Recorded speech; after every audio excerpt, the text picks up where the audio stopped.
The ceiling fan spun lazily, pushing the warm air in slow circles above Ruby's bed. She stared at it for a long time, half awake, listening to the faint creak of its blades and the soft hum of cicadas outside the open window. Savannah never really slept. The night carried the scent of wet earth and magnolia, and somewhere beyond the trees a train wailed, long and lonely, like a memory refusing to fade. Ruby Hayes was 22, all freckles and quiet fire, the kind of woman who looked braver than she felt. She had come back to Sophie's house after months away, just for a weekend, she told herself, just to remember who she used to be. The old wooden floorboards still groaned in the same spots, the staircase still carried the same echo of teenage laughter. Nothing had changed. And yet, everything had. Downstairs, Sophie was making tea, her laughter floating through the hallway.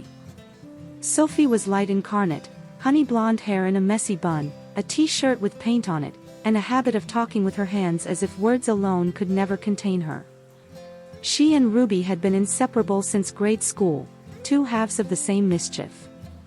But tonight, Ruby's heartbeat was louder than the cicadas. She caught her reflection in the window, loose curls brushing her shoulders, a cotton shirt slipping slightly off one. For a moment she didn't recognize herself.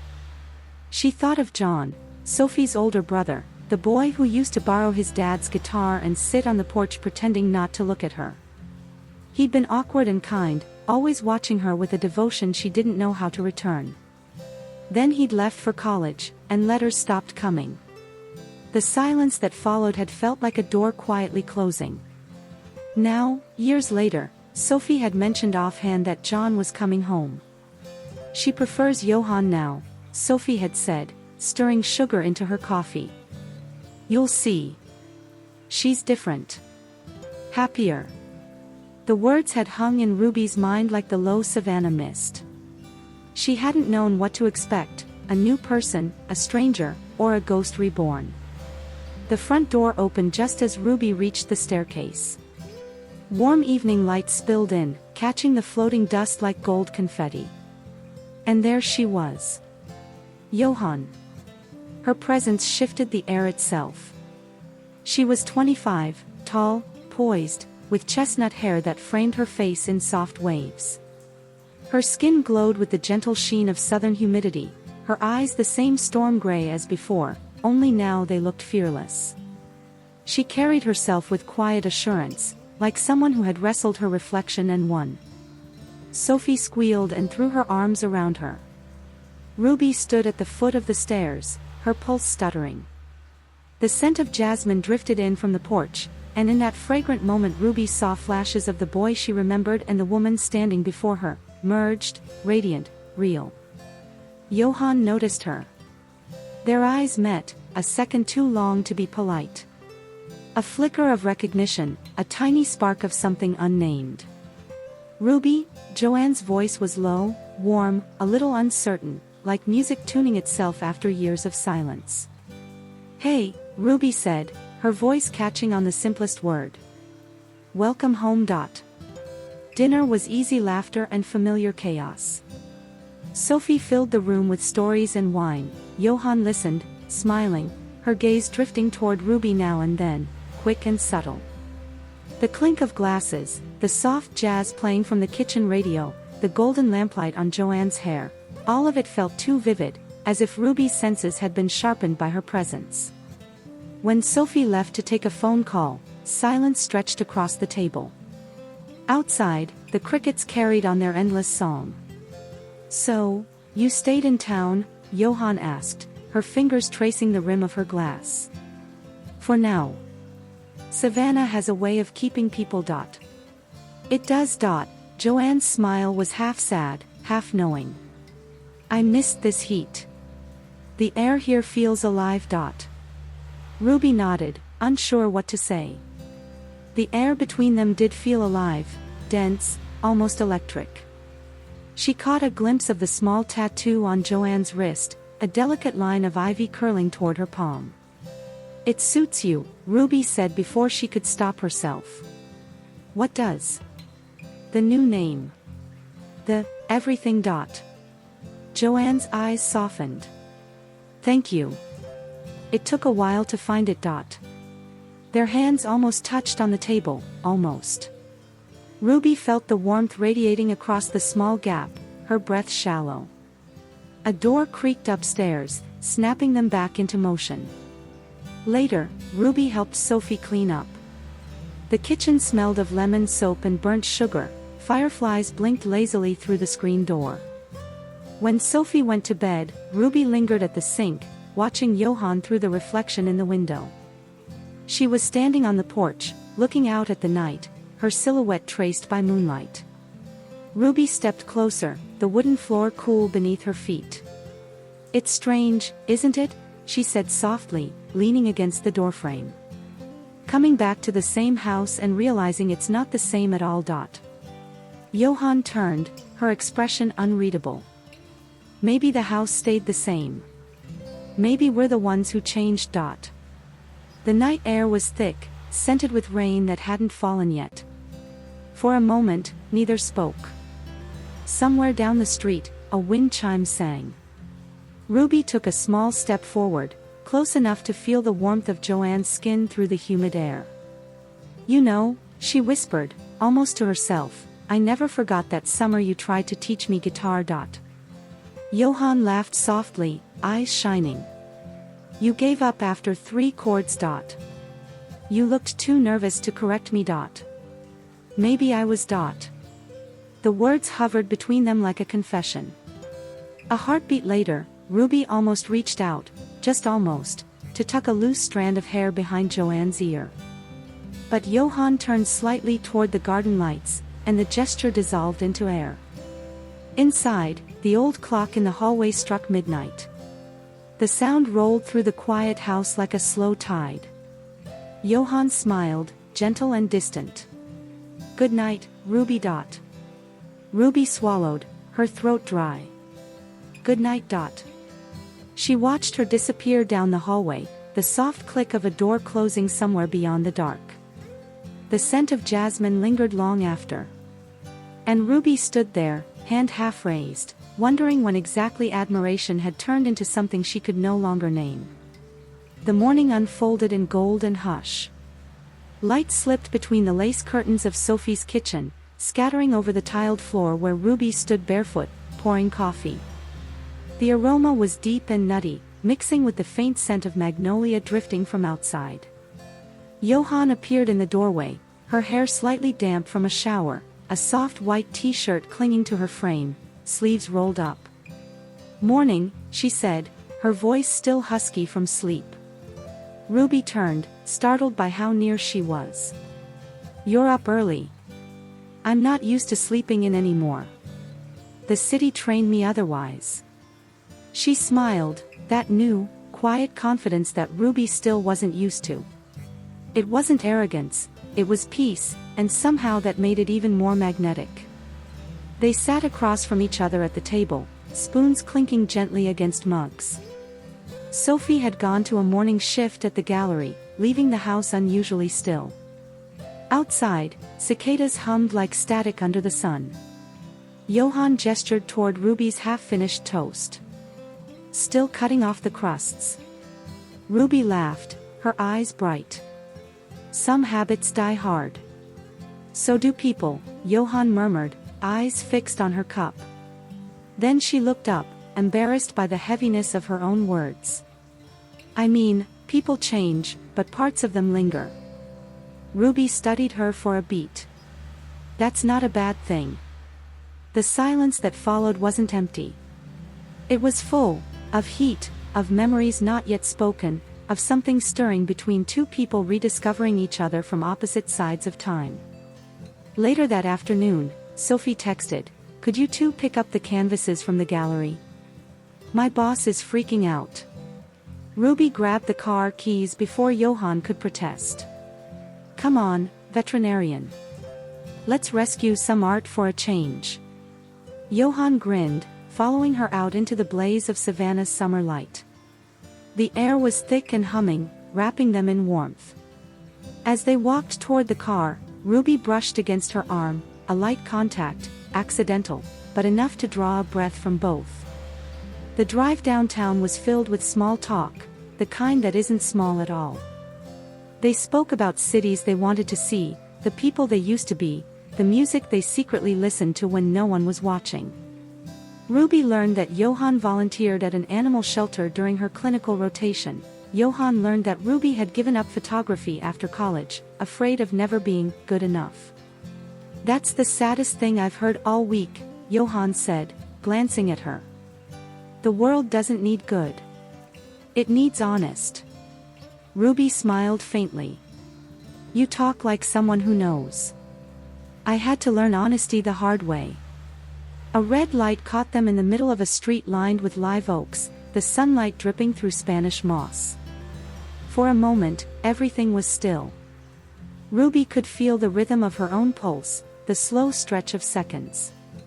When they reached the gallery, they carried canvases together, large, awkward frames that forced them close. Their fingers brushed on the wooden edges, a friction of skin on skin. Ruby felt it in her chest, that sudden quickening that had nothing to do with the heat. Back at the house, Sophie was gone again, meetings, errands, the usual storm. The living room filled with quiet laughter as they struggled to unwrap the canvases.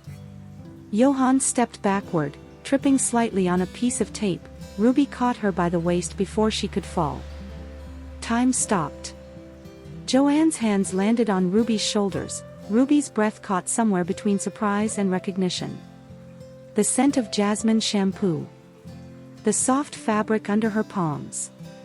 The way Joanne's eyes widened, not from fear, but from the unmistakable awareness of being seen. For one suspended moment, neither moved. Then Johanne straightened, clearing her throat. "You've got good reflexes." Ruby tried to laugh. Years of saving Sophie from kitchen disasters. They went back to work, quieter now, careful not to touch. But their eyes kept betraying them. A brush of fingers when passing the scissors. A shared laugh that lingered a second too long. The kind of subtle choreography that happens only when two people are pretending not to be aware of each other. As the sun began to dip, turning the walls amber, Johanne tied her hair into a low knot and leaned by the window. Ruby watched her, the light tracing her jaw, her collarbone, the small freckle near her temple. Beauty felt like a dangerous word to think. "You're staring," Johanne said softly, not turning. Ruby blinked. "Sorry. I was just wondering if I'm real," Johanne teased, finally facing her. Ruby didn't answer. The room was too warm. A drop of sweat rolled down her back, and she swore the air thickened with something unnamed. That evening, they cooked together, pasta, laughter, a mess of sauce and flour on the counter. Ruby tried to sneak more salt. Johanne caught her wrist midair. "You'll ruin it," she scolded, smiling. "Maybe I like things too intense." Joanne's fingers lingered a fraction too long before letting go. Later, when they sat down to eat, thunder rolled in the distance, promising rain but never delivering. The sound wrapped the night in a strange intimacy. Johanne twirled her fork slowly. "I got a call today," she said. "From the clinic. They offered me a position in Atlanta." Ruby froze. "That's great." "It is," Johanne said, though her tone betrayed uncertainty. "But it's far. And soon." The word soon hung between them like humidity. Ruby looked at her hands. "You should take it. You deserve it." "I haven't decided yet." "Why not?" Joanne's gaze met hers. "Because some things feel unfinished here." The air between them vibrated, not loud, not visible, but real.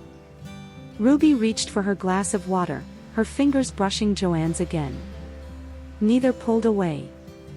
Lightning flashed faintly beyond the window, and for a heartbeat, their faces were illuminated, two outlines caught in the fragile balance between courage and restraint.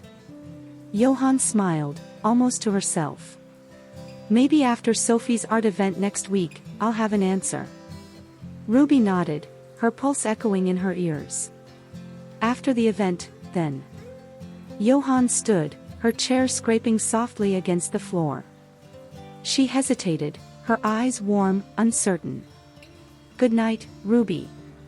"Good night," Ruby whispered, though the word barely left her lips. When the door closed behind Johanne, Ruby pressed her palm against the cool wood of the table, breathing in the faint scent of tomato and rain that still hadn't come. She didn't know what tomorrow would bring, but for the first time in years, she wanted to find out. The storm finally came 3 days later. It arrived in the late afternoon, rolling in from the marshlands with a low growl that rattled the porch windows. By the time Ruby pulled into the driveway, the sky had turned the color of pewter, and the first drops of rain hit the windshield like scattered coins. Sophie's car was gone, a note taped to the front door, "Running late at the gallery, don't wait up." Inside, the air smelled of sage and coffee. Johanne was kneeling by the fireplace, struggling to light it. Her hair was pulled into a messy bun, strands sticking to her temple, her t-shirt smeared faintly with charcoal dust. "You're really doing that by hand?" Ruby asked, stepping out of her damp shoes. Johanne laughed without turning. "I'm a veterinarian, not a magician. Give me a lighter and a goat, I could probably fix both." Ruby smiled, picking up the half-burned matchbox. "Here. Let me." When their hands brushed, the spark came not from the match. It was something smaller and bigger all at once, the recognition of nearness, of shared air. Ruby's pulse tripped over itself. She struck the match and watched the tiny flame flare between them, painting their faces in gold. The fire caught, snapping softly. Rain drummed harder on the roof, steady and hypnotic. Johanne sat back on her heels, her skin glistening faintly in the light. "Looks like we're trapped for a while," she said. Ruby dropped onto the rug beside her. "Could be worse." They stayed there for a long time, talking about nothing and everything. Johanne told her about the shelter dog she almost adopted but couldn't keep during her rotation. Ruby confessed that she'd started taking photos again, secretly, on her phone. "I keep deleting them," Ruby said. "They never look how it feels." Johanne turned to her, eyes soft. "Then you're closer to the truth than most photographers." Lightning flashed outside, followed by a thunderclap that made the windows tremble. Ruby startled, laughing nervously. Joanne's hand found hers instinctively, a small reassurance. Neither moved to pull away. The moment lingered, fragile and bright. When the power went out, the world shrank to the orange glow of the fire. They decided to cook by candlelight, improvising dinner from what Sophie had left behind. Ruby chopped vegetables while Johanne stirred the pan. The sizzle of onions filled the kitchen, blending with the smell of rosemary and wood smoke. Every now and then, they'd bump shoulders or reach for the same utensil, and each accidental touch felt deliberate. Johanne leaned closer to taste the sauce. "Needs salt," she murmured, her voice low, almost against Ruby's ear. Ruby added a pinch, her hands trembling slightly. "Better?" Johanne looked at her, then at the spoon, then back again. "Yeah. Perfect." They laughed, but the air didn't clear. Dinner ended with half-empty glasses of wine and a silence that said more than words could manage. The storm softened into drizzle, the fire hissed lower, and the house seemed to breathe with them. Ruby stood to take the plates to the sink, but her hand slipped on a slick dish. Water splashed across the counter, soaking the hem of her shirt.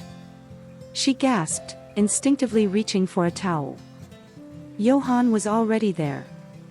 "Careful," she whispered, close enough for Ruby to feel the warmth of her breath. Ruby froze.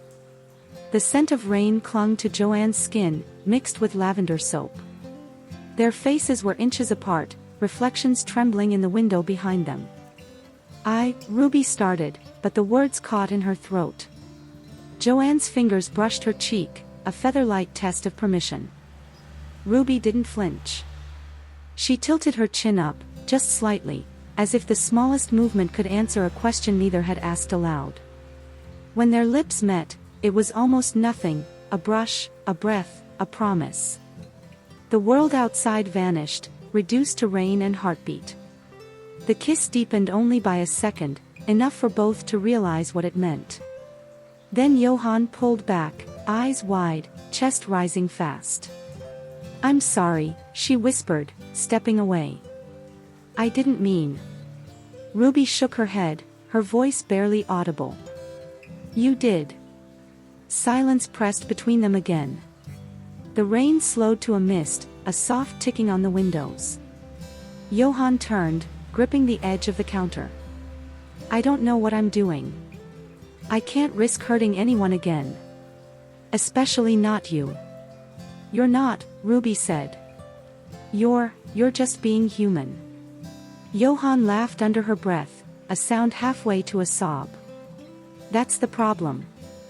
I've spent years trying to be someone I could finally live with.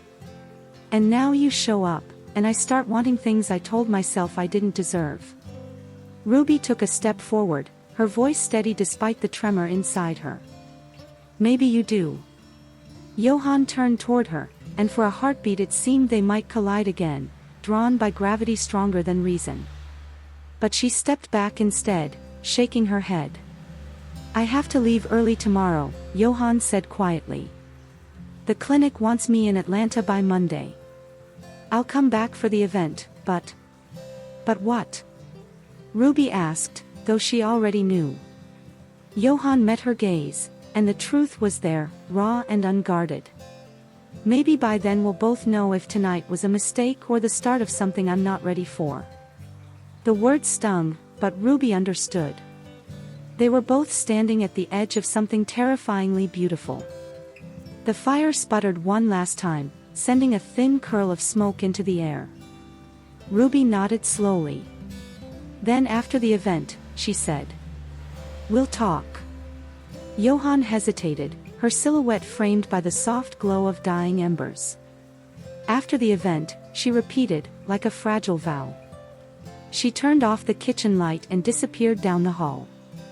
Ruby stayed by the window, watching the rain turn to fog, the night folding back into quiet. She touched her lips, as if to confirm the moment had really happened, as if the echo of it still lived there. Outside, Savannah exhaled under the weight of wet earth and magnolia. Inside, Ruby realized the ache in her chest wasn't confusion anymore. It was something closer to hope, something she couldn't yet trust, but couldn't deny either. Morning broke gray and quiet, like a sheet pulled over something fragile.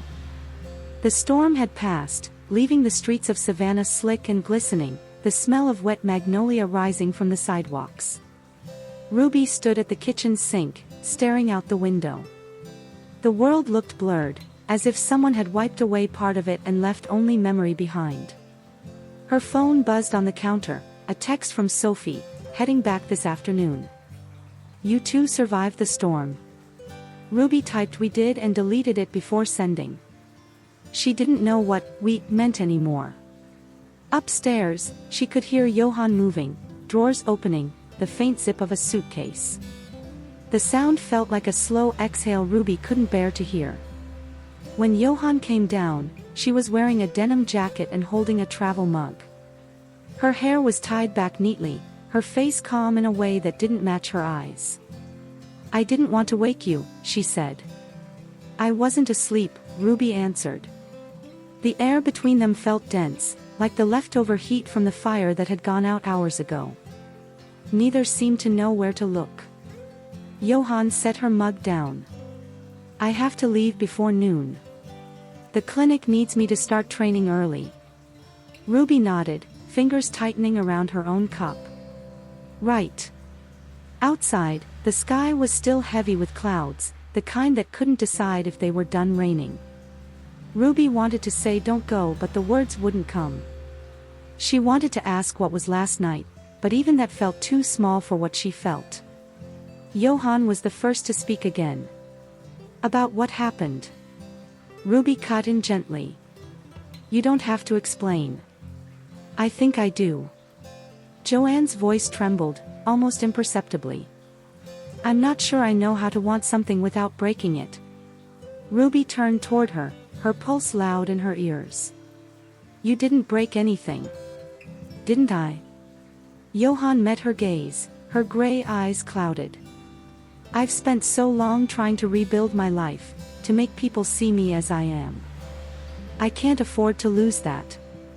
And yet when I'm near you, all those walls disappear. It terrifies me. Ruby swallowed hard. Maybe that's what love does. The word hung there, naked and trembling. Love. Johanne closed her eyes for a moment, as if the sound itself hurt. Don't call it that. Not yet. Ruby exhaled. Then what should I call it? A silence followed, long, unsteady, but not cold. The clock ticked in the corner, marking a time neither wanted to acknowledge. When Johanne finally spoke, her tone softened. Do you still take pictures? Sometimes, Ruby said. Mostly of things that don't stay still. Then take one of me before I go, Johanne whispered. The request was a knife and a gift all at once. They stepped out onto the porch, where the air smelled of wet earth and the morning's uncertainty. Ruby grabbed her camera from her bag, the old one, with chipped leather and a soft click that had always comforted her. Johanne leaned against the railing, the wind tugging at her hair. Ready? Ruby asked. Never, Johanne said, smiling faintly. The shutter clicked once, twice. Ruby lowered the camera and met her eyes. For a second, the world narrowed to that look, the rain-muted light, the pulse between them, the unspoken words that crowded every breath. Then Sophie's car pulled into the driveway. The spell broke. Johanne straightened, brushing her hair back. Ruby stepped away, camera clutched tight to her chest. Sophie jumped out of the car, waving. You two look like you've seen a ghost. Johanne forced a laugh. Maybe we did. The afternoon passed in fragments. Sophie chattered about the upcoming gallery event, the new pieces, the chaos of preparations. Johanne offered to help set up before heading to Atlanta, her tone practical, her posture perfect. Ruby played along, smiling when expected, laughing when prompted. But beneath it, her heart was a storm all over again. Later, when Sophie went upstairs to unpack, Ruby found Johanne alone on the porch again, staring out at the garden. The magnolia tree dripped with leftover rain, petals scattered across the ground like fallen moons. You're leaving tonight? Ruby asked softly. Johanne nodded. I need to be there in the morning. The drive's long. You could stay one more night. I could, Johanne said, turning to face her. But I shouldn't. Ruby crossed her arms, trying to steady her voice. You think distance will make it easier? I think it might make it possible, Johanne said. For both of us. The words hurt more than Ruby expected. She stepped closer, close enough to see the faint tremor in Joanne's fingers as she traced the porch railing. You're scared, Ruby said quietly. Joanne's lips parted, but no sound came. She didn't need to answer. They stood there as the sun slid behind the clouds, painting the sky in muted pink and gray. The moment stretched, too long, too short, too everything. Ruby looked down. You know, that picture I took, it's not of you. Johanne frowned. What do you mean? It's of a feeling. The second before you leave. Joanne's throat tightened. That's cruel. It's true. For a heartbeat, it seemed like they might fall into each other again, pulled by the same invisible gravity. But Johanne looked away, blinking fast. I can't give you what you deserve right now, she said. Not when I'm still learning how to be whole. Ruby nodded, her voice breaking despite her control. And I can't pretend that last night didn't happen. The rain began again, light but steady, tapping the porch roof like a metronome. Johanne reached out, brushing a wet curl from Ruby's cheek. You make me want to stay. Then stay. I can't.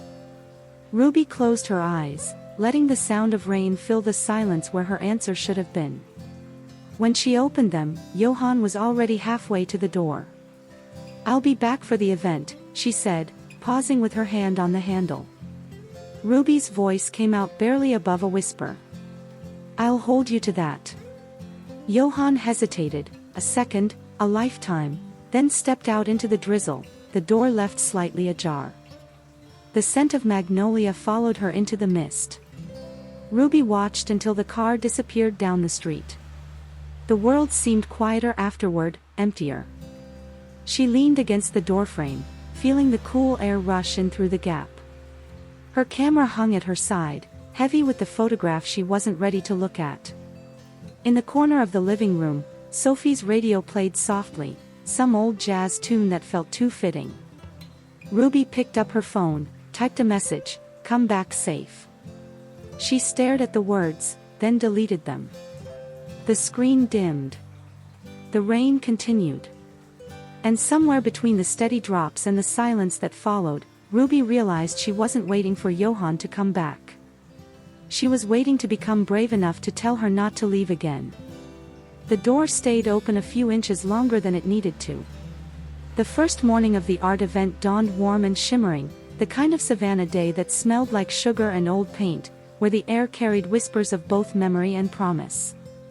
Ruby woke before the alarm, the ceiling fan above her tracing slow circles just as it had weeks ago. But she wasn't the same woman who had stared at it in restless confusion. Her world, once small and tidy, now carried the pulse of something she couldn't unfeel. The house around her was quiet. Sophie had left early for the gallery. On the dresser, the photograph Ruby had taken of Johanne leaned against the mirror, faint, sunlit, imperfect. It wasn't Joanne's face that held her captive, but the stillness in her eyes, that fragile calm of someone finally belonging to herself. The gallery buzzed with the low hum of conversations, the faint smell of varnish and champagne. Canvases lined the brick walls, explosions of color and texture, and Ruby felt herself dissolve into the rhythm of people brushing past, the echo of heels, the flicker of camera flashes. She tried to focus on Sophie's laughter near the entrance, but her heart was somewhere else, searching for a sound it hadn't heard since the night of the storm. She didn't see Johanne walk in. She felt her. The shift in air, the quieting of her own pulse. Ruby turned, and there she was, standing under the soft light that filtered through the tall windows. Johanne wore a pale linen dress that matched the afternoon glow. Her hair was loose, curling slightly from the humidity. She looked both the same and impossibly new. "Hey," Ruby said, voice low, cautious, as if a louder word might shatter the moment. "Hey," Johanne replied, and that single syllable carried everything that had been left unsaid. They stood a few feet apart, surrounded by art and strangers, but it felt as though the rest of the world had stepped politely aside. Sophie, busy greeting guests, waved at them without noticing the weight of what was unfolding. "I wasn't sure you'd come," Ruby said. "I wasn't sure either," Johanne admitted. "I almost turned around halfway here." "What changed your mind?" "The way the rain smelled when I stopped for gas," Johanne said, almost smiling. "It reminded me of that night. I didn't want my last memory of Savannah to be a goodbye." Ruby's chest tightened. "Then don't let it be."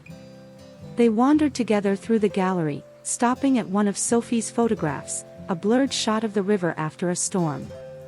Water shimmered like liquid glass. The sky was the same pewter shade that had framed their last morning together.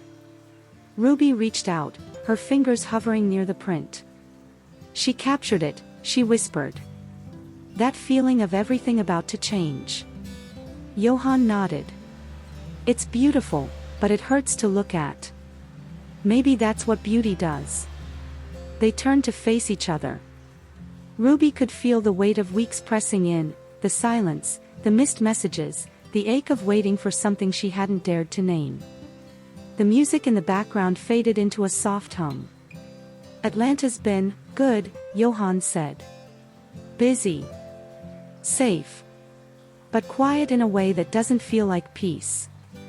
Ruby studied her face. And here? Here, Johanne said, taking a breath, feels dangerous, but alive. Their eyes met and held.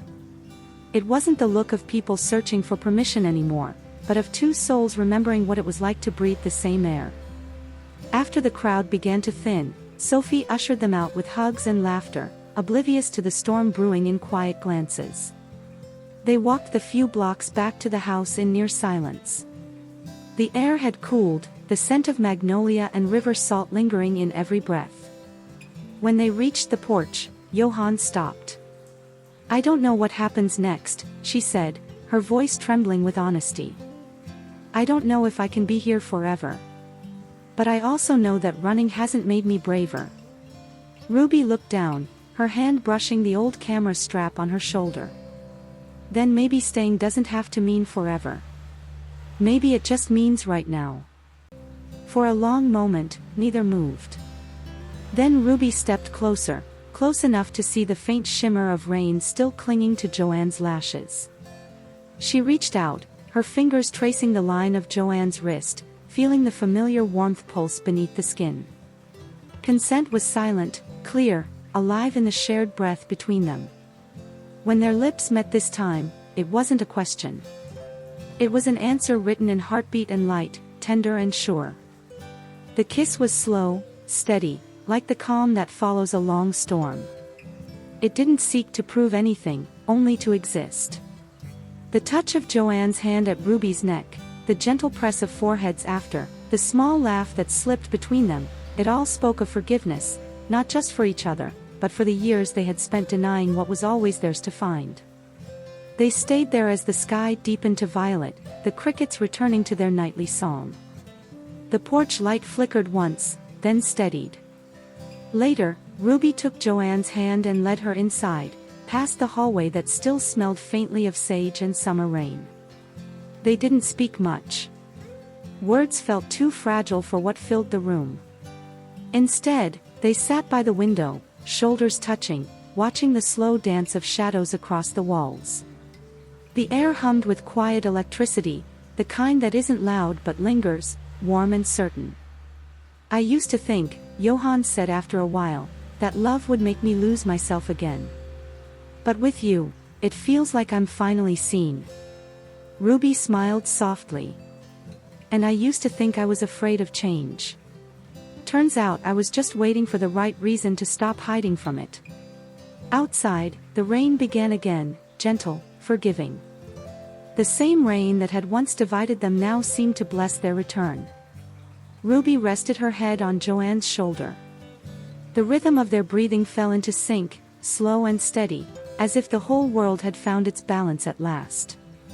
When morning came, the ceiling fan spun lazily above them, moving the air in slow circles. The same sound, the same room, but everything had changed. The light spilling through the curtains was softer now, golden instead of gray. On the dresser, the photograph of Johanne still leaned against the mirror, but beside it lay a new one, the two of them together on the porch, wind in their hair, laughter caught mid-breath. Ruby had taken it just before sunrise. She reached out, brushing her fingers along the frame. Her reflection met Johanne's in the glass, a mirrored image of who they had become, not perfect, not finished, but real. Some stories don't end when the storm passes, they begin in the quiet that follows. And sometimes, courage isn't the act of staying or leaving, it's choosing to love with your whole truth, no matter where it leads. We're so glad you made it this far. If this story touched your heart, please consider subscribing to Secret Garden Stories, leaving a comment, and sharing it with friends, forums, and social media. Your support helps this channel grow and build a world with more love and less prejudice. Thank you for being here.